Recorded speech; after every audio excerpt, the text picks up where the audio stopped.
Hello, and welcome to Parent-Teacher Conferences. I'm Miss McCoy, and you're Mr. Gold? Yes.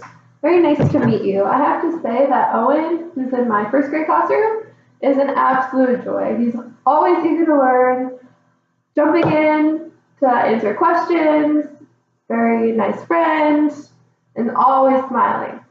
Real fun. So tonight, we're going to talk about some assessments that Owen has taken throughout the year in my classroom. Okay. And this was just to track his progress and where he is against other students. Here are his scores. And I highlighted the ones that we're going to focus on mostly tonight. Okay. And then here are his scores. And then I also wrote the benchmarks in pink for you to compare. So if you notice, we're looking at FAST scores. And FAST stands for Formative Assessment System for Teachers. And this assessment is to help me figure out what I need to do differently in my class and where each student stands. Okay. This is a universal screening, which means it's the same for every student. So I know no one is getting more than others. And it's just overall equal for everyone. Okay.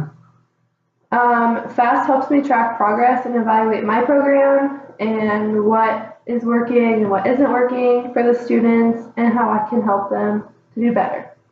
FAST also provides benchmarks that target performance and help identify students who are at risk for academic failure. So once again, I just wrote them in for you here in pink. Okay. So let's look at fall. So with his sight words, he got a 25 and he needed a 17, so perfect there. And then with his word segmenting, he got 25 when he needed 27, so just right under benchmark. Nothing too much to worry about. Right. And then with his nonsense words, he got a 7 when he needed a 9. So once again, right under there. Nothing too much to worry about. And then his sentence reading, he got an 18 when he needed a 14, so passed there. And then in CBM, it wasn't tested in the fall. And then his overall composition score, he got a 30 when he needed a 34. So once again, right under. So for sight words, he wouldn't get progress monitoring because he passed. Okay. And then with his word segmenting, he would get progress monitoring. But since with his nonsense words, that was his lowest score, that's where we'd start first. And he wouldn't qualify for Title I, and that's where you get pulled out of classroom, get one-on-one time. Right. So he wouldn't qualify for that because he was just under. Right. Okay. But he would get progress monitoring weekly. And once again, we would start with nonsense words. And then if he passed that, we'd move on to word segmenting. And then with progress monitoring, we also do monthly progress, which is the CBM. And with this, students read a short story for reading fluency, and it only takes a minute. It's nothing too stressful for them. So do you have any questions so far? No, I think I understand. Okay, so let's move on to winter.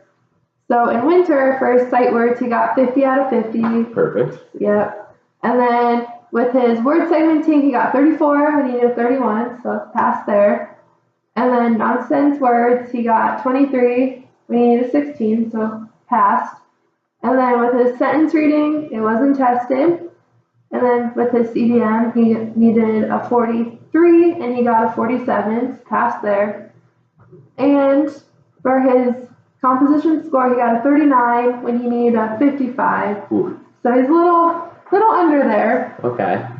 So he hit all the benchmarks for FAST assessment, but the overall composite score, he didn't quite reach it. So for this, I plan to put him in small group and like a small group intervention. Okay.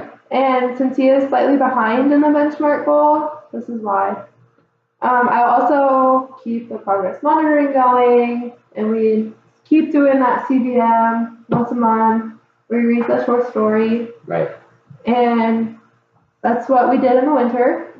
And then if you look at for spring, for sight words, he got 92, he needed 67, so passed with a very high score.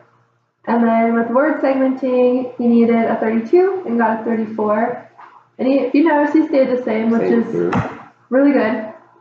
And then nonsense words, he got a 42 and he needed 21. So yeah, really good. Was not tested for sentence reading. Okay. And then for the CBM, he got a 94 when he needed a 71. So really, really high. And then for the overall composition score, he got 65 when he needed 68. So once again, right under, but obviously really improved. Right. So the small group intervention worked. So for this, we took him out of the small group intervention. Okay.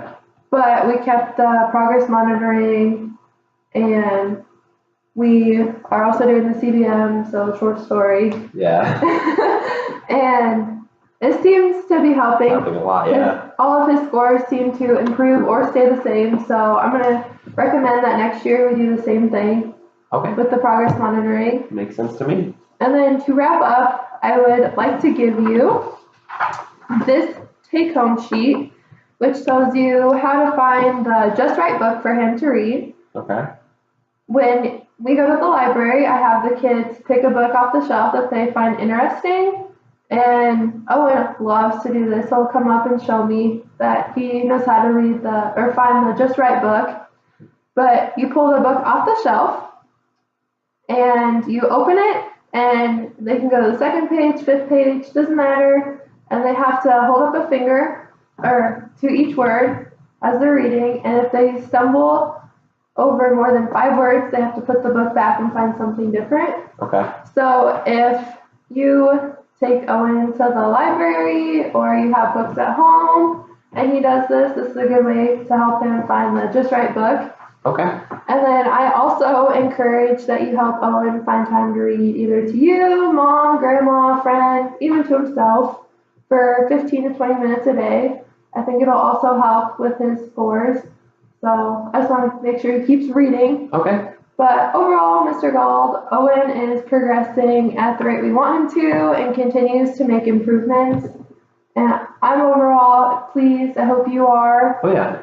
And there's nothing you should worry about, and just keep encouraging him to read. Awesome. Thank you so much for coming in. Thank you.